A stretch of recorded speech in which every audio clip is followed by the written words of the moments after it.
Today we'll take a look at healing in the context of heat. We will take an overview today, focusing on elementals and processes to consolidate what we have discussed in Heat Healing 02. And this will prepare us to go into DSM and take up chapters of DSM and apply heat to those chapters. So let us look at today in an overview sense, focused on elementals and processes in heat in general.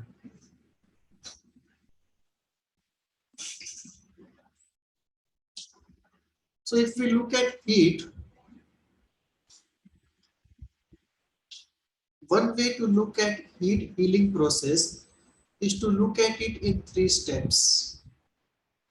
The core process of healing. We have discussed in 02 the 5-step process of healing in heat, but we are not going into that 5-step process of case history, testing, pathogenesis, treatment, and so on. We are going here into a operational and metapsychological aspect of how it proceeds in heat. So from that point of view, if we are to take a look,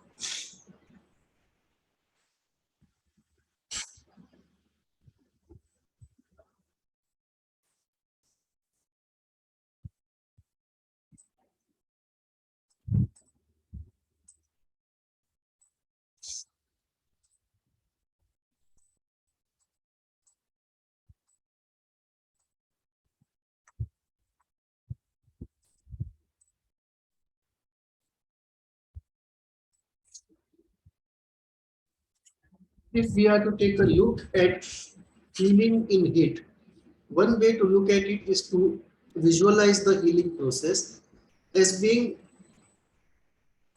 focused on 3 steps. One, healing the structural entities, which we have discussed in heat 1 and 2. And these structural entities include the 5 bodies: the physical body, the astral body, emotional body, thought body, karmic body. And to heal each of these bodies, we have seen in 02 more particularly what are the schools available, what are the techniques available, what are the tools available.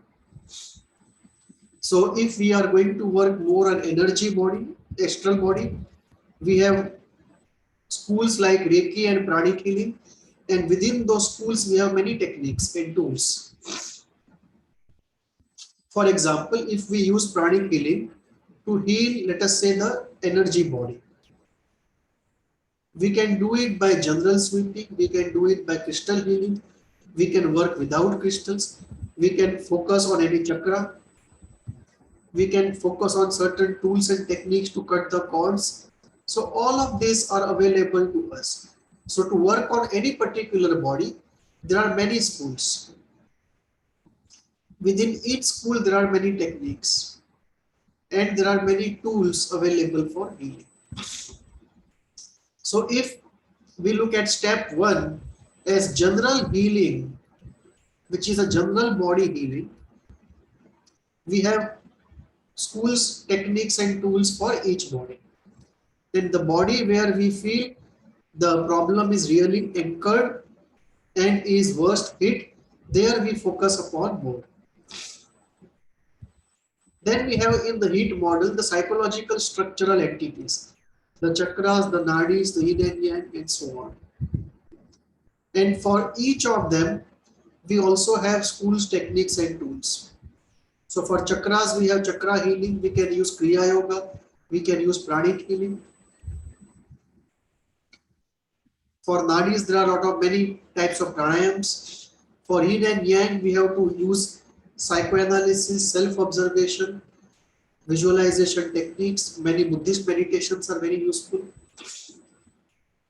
So we have seen that one way to look at healing in heat is to look at it in 3 steps. Step 1, healing the structural entities. Step 2, healing the processes. So we can focus first on the structural entities, then the processes, and the core of heat is elementals. Because in any process, there are elementals which are working according to certain laws of nature and forces, and they become the core. If the elementals are healed, chances that the process will go wrong is far lesser. And if the elementals are not healed, it's very difficult to set right the processes. So this is the deepest level of healing. So for healing the structural entities, we have the schools, techniques and tools for each body, for each each structural entity. For example, for the social ego part, we have very good quotient techniques. System ego part, we have to do a lot of self-observation, practice Freudian and Kleinian psychoanalysis, classical ISTDP and so on. I mean, classical psychoanalysis and ISTDP. Then we come to the processes. The healing processes we can divide into conscious healing processes and unconscious. Say, for example, I see something and I develop a moral anger towards it. Somebody does something which I feel is he should not be doing, and I develop a moral anger towards it. Very conscious process. I can work upon it. In general, also using psychotherapy techniques, also using holistic healing or spiritual techniques, also, or all of them together. And with that, I can address a conscious process and set it right. There can be an unconscious process related to yin and yang. And there I have to do quite an amount of observation, self-understanding, experiential process understanding, how I feel when the yin yang come together. And then I work upon it. Whatever is deficient, I focus upon it to bring it to the front and to nourish it to development by thought, by emotion, and by action. And then there is a very important unconscious process, evaluation. How I evaluate any stimulus coming from outside or inside, because this evaluation decides the response. And the response can be cognitive, affective, motor, or all of it together. But the core, the bottom, the most fundamental event in the psychic action is evaluation. How do you evaluate a stimulus? Is it even worth responding to, or is it worth neglecting? If you decide it is worth neglecting, nothing else is going to happen. But if we decide it's worth responding to, then all the questions come up. 100 possibilities come up. Should the response be only cognitive? Should the response be affective? If affective, which affect should be activated? How much of it? Should the affect then be expressed or repressed? What to do about it? So there is always this evaluation going on. And this evaluation is based upon constitution, learning, the way the epistemological process happens, and so on. By awareness, by conscious understanding, by will to influence this evaluation, we can influence this evaluation. Gradual exposure and practice also are very good tools to influence this evaluation. So first, we can look at healing the structural entities, then healing the processes, and third, healing the elementals. And when we say elementals, we include every category of elementals, but the list is very long. So we take up a few critical elementals as the situation may be, and there we get two categories of critical elementals. So if we have a category of, let us say, 55 or 65 total number of elementals in the model, we can pick out the 10 major elementals which in general are very important, and out of them maybe 4 or 5 for a given case are really critical. So we focus only on those critical elementals, but some of the elementals are critical in general for most people, and some are critical for very small number of people. So let us today focus on those elementals which in general are critical to most people. And as we talk of healing anything, the basics don't change, because ultimately, what are the tools we have of healing? We have thought related tools, affect related tools, behavior related tools, energy related tools, and spiritual tools. So these are the essential categories of tools, and it is those categories that we have to put together for healing.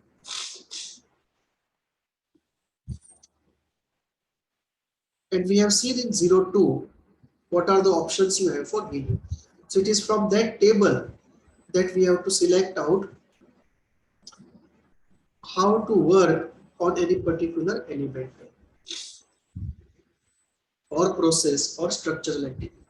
But when we are working on elementals, there can be use of some mystical and spiritual processes of trying to consciously almost like get in touch with or talk to the elementals. Getting in the relationship with an elemental, almost like one is doing an idol therapy, where instead of the idol, one is relating to the elemental.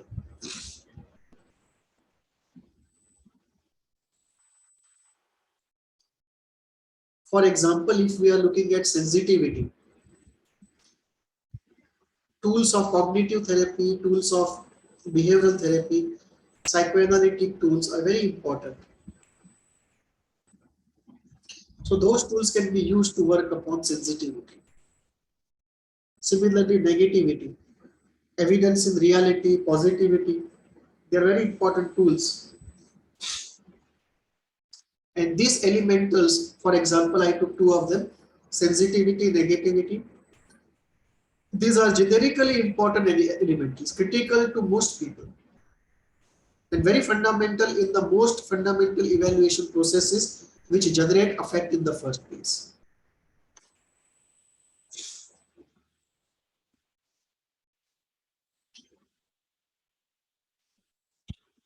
So let us look at the core part.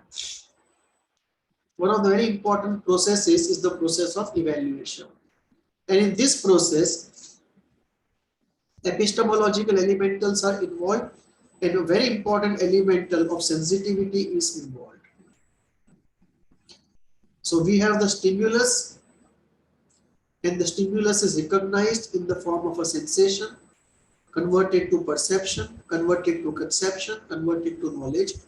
And once we have a knowledge, we do an evaluation exercise to respond or not to respond, and if to respond, whether cognitively, motor way, or with affect. And if it is affect response alone or with other entities of thought and action, the core point there is sensitivity. And therefore, focusing on each of these sensation, stimulus is not in our heads, but focusing on sensation, perception, conception, knowledge, evaluation, and within evaluation, a very important element is sensitivity, and second is negativity or positivity.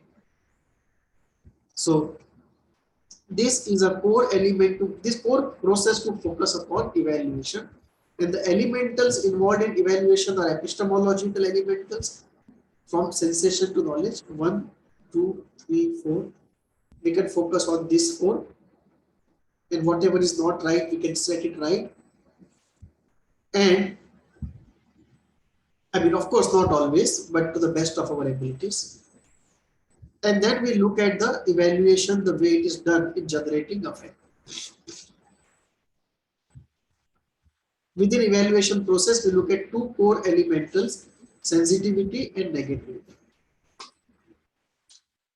So this was related to the process, very important process, not the only process, but a very important process. Now let us come to the core of today's discussion, critical elementals and critical processes. So one critical process we saw of evaluation. Critical elementals are listed out here. Sensitivity, negativity, pain, it's a resultant elemental, anger, resultant elemental. All these are elementals in the heat model. Now we have to work out a package for each individual how to address his hypersensitivity or hyposensitivity. So any of this, if it is hyper or hypo, our job is to get it into the optimum zone. And for that, we have to work out a package using all the tools and tools which we have discussed in 02. However, from experience, certain sharing I will do on what to focus upon, or rather what not to miss. What not to miss based upon experience. In addition to this, based upon your experience, knowledge, situation, you can choose your focus. But this is something which has to be kept in mind, if not put at the center. So just some experience sharing.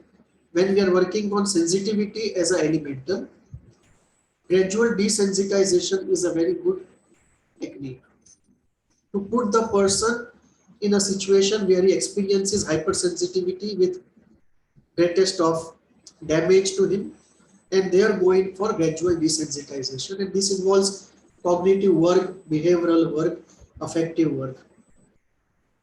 Second is negativity, where we focus upon positivity and epistrophic thinking. Epistrophic thinking is a new word I have coined as opposite of catastrophic thinking. Pain.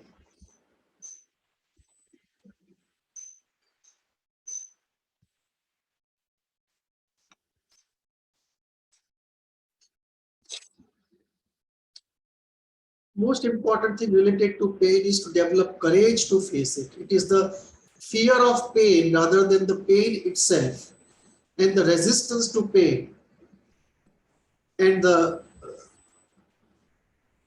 resentment and self-beating as to why it's occurring to me.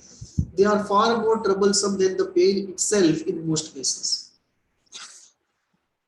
So the courage to face pain, readiness to face pain, fair amount of practice, and realism of accepting it in certain cases, they are very important elements when we are dealing with the elemental of pain, a very important resultant element. Anger, when we talk about, two things are very important: release of accumulated anger and generation of new anger.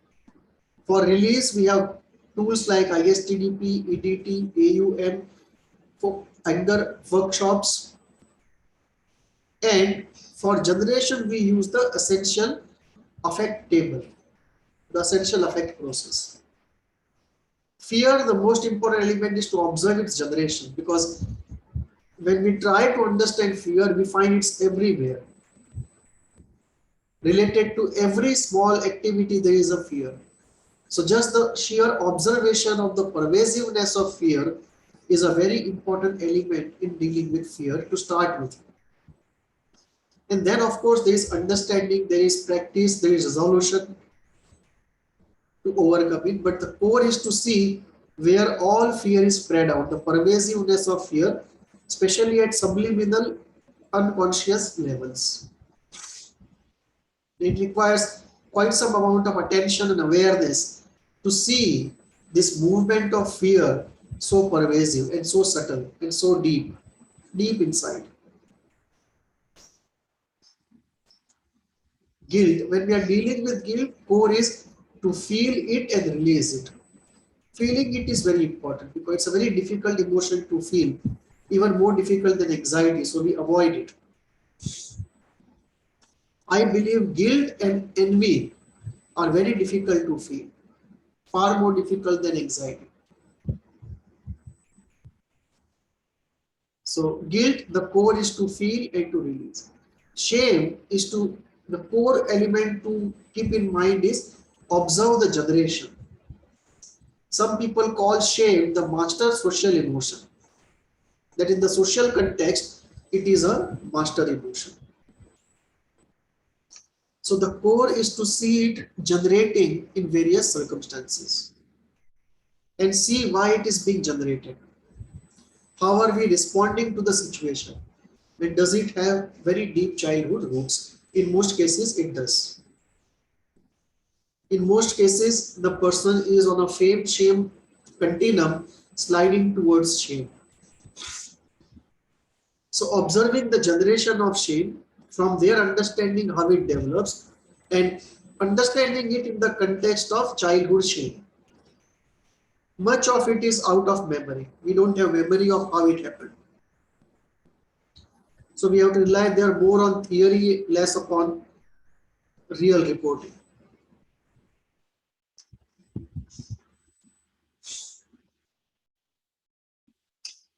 Then we have this elemental of envy, very important element. And the core is difficulty is to, the core critical element here is to accept it. Acceptance of envy is very difficult.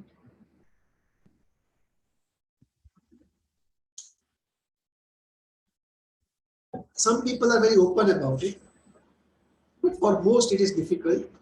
Especially deep-seated envy, which is very intense, is even more difficult to accept and even more difficult to integrate after feeling it fully. Observe the envy at work at various places, and often it comes out in dreams, sleeps, our feelings towards others, and then to try to transform it into gratitude or inspiration. The sublimated equivalence of envy, why nature has put envy in us. It is to inspire for healthy competition and to appreciate some good outside of us and have a sense of gratitude. Then we have this elemental of inertia, very important elemental. And closely tied to inertia are two more entities, indolence, two problems rather, indolence and indulgence. We have gone into it in details in some other presentation. The three I's, inertia, indolence and indulgence. I will not go in details today, but suffice it to say, indulgence is very important in addiction.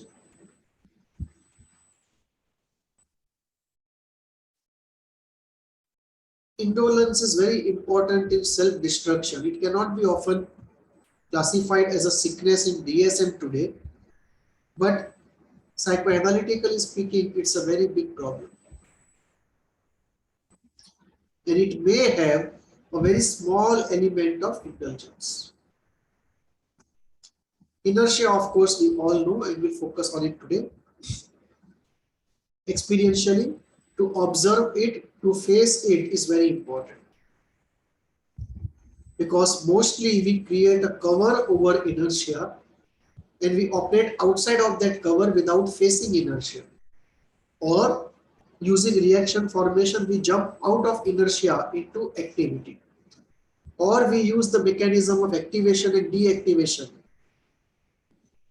to get into an activated state, or we use the state of habit to just be in a state which is outside of inertia. But inertia is a very strong force, and unless some defense is used, very few people can transform it. So what is practical for most is to observe it to face it and to manage it, and if necessary, escape from it using defenses, because it is too strong a force for many people to really transform it from its roots. And therefore, inertia also becomes a very critical element of Freud's death drive. And she argued those basalt rock.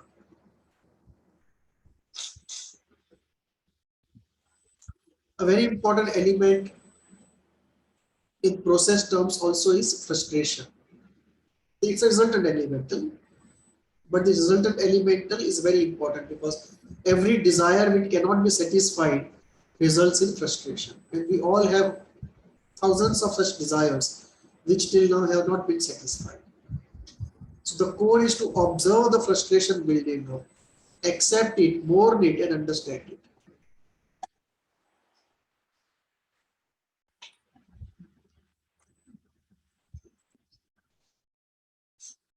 And lastly, inferiority. I am not good enough. Or giving a reaction to inferiority into superiority, the state of narcissism. So essentially, when we say inferiority, we are talking of a self-esteem stability problem. That between inferiority and superiority, there is a optimum normal zone, the zone of self-esteem stability. So when we are looking at inferiority, the core is to observe it. Many times it is unconscious. Accept it and transform it and look at evidence in reality. And we should also make it be very clear that often inferiority is accepted by the person to keep an attachment going, or inferiority is accepted by a person to cover up very difficult fears of anger, feelings of anger and pain, or it is used as a cover up to prevent an attack from somebody. So the causality and the nature of inferiority is very important. So we can know it by first observing it, accepting it, and then trying to transform based upon how it has come about, how it survives, and what does it try to do. What is the system achieving by maintaining this inferiority?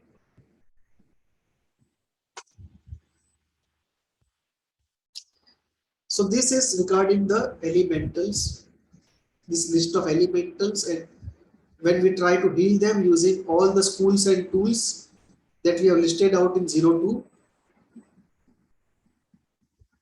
experientially what one should be keeping in mind are these points. So these are experiential helpers in addition to the core basket that you create to heal these elementals. Let us look at processes. There are some very important processes which are critical to most people. Some of them I have listed here. The first is disappointment and resignation. This happens after repeated failure and pain, repeated betrayal or being let down, or repeated non-acknowledgement and dismissal. But something repeated has to happen, because initially you just feel it as frustration, then it becomes disappointment, and then it becomes resignation. You just give up. So it calls for a profound existential engagement with the complete person, life of the person, very deep-seated mourning, and often it involves a midlife crisis, and this calls for a profound psychoanalytic and existential engagement. And the end has to be, how do you work out the plan for the second innings, a healthy plan for the second innings after the midlife. Mirroring is yet another important process that we have to take care of in it. And the core here we focus upon is acknowledgement of the person, asking the person to articulate his desires, his feelings, his thoughts, and provide admiration where it is due. At times, even where it is needed, which is a very delicate thing to do.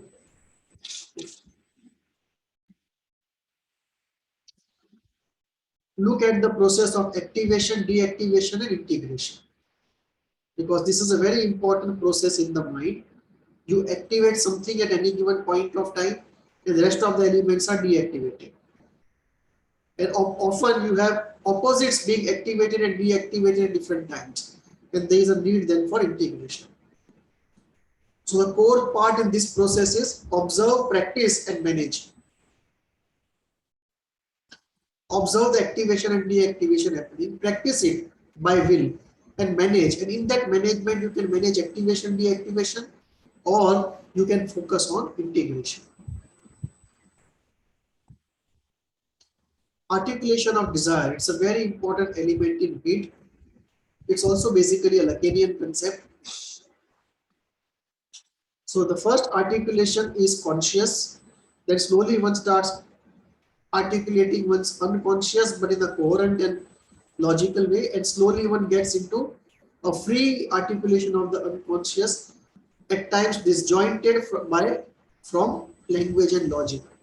And the idea is to exhaust the unconscious in articulation, exhaust the desire in articulation. If not in the comprehensive sense, at least in the essential sense. Internalization of silence. This is very important. People don't realize that long-term therapy, where you come repeatedly for 3 or 4 days a week, this phenomena is very important, and it happens on its own. If the therapist allows going on being to the patient, the silence, the safe silence of the room, silence, so the room where there is silence, there is containment, there is goodness, and there is safety. This allows the patient to internalize the silence into himself and experience a state of stillness and silence. And this internalization is very important, where the therapist is not saying anything, the patient is not saying anything, both are peaceful and cheerful, and the patient is internalizing the soothing silence, safe silence. Internalization of the good object.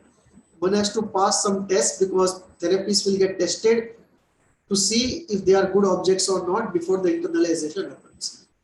You increase the capacity and the soothing ability of the person.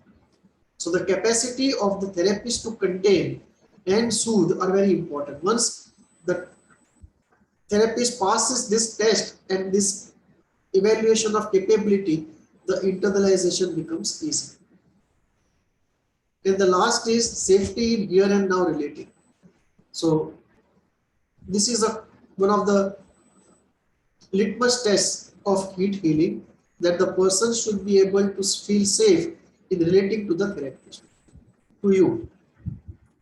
The person not only feels safe to relate to other people in the outside world and talk about then and there, but the person is feeling safe not only to relate to you, but relate to you in a deeper, real way, without feeling any fear or embarrassment or shame. So if he feels safe to relate to you, that's a very good outcome of therapy in here and now in the therapy room.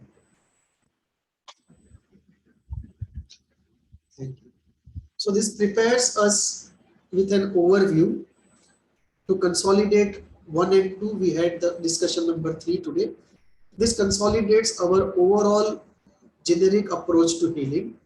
We can now go into DSM chapters and apply heat to see how heat can make a difference to the classical approach of healing. Thank you.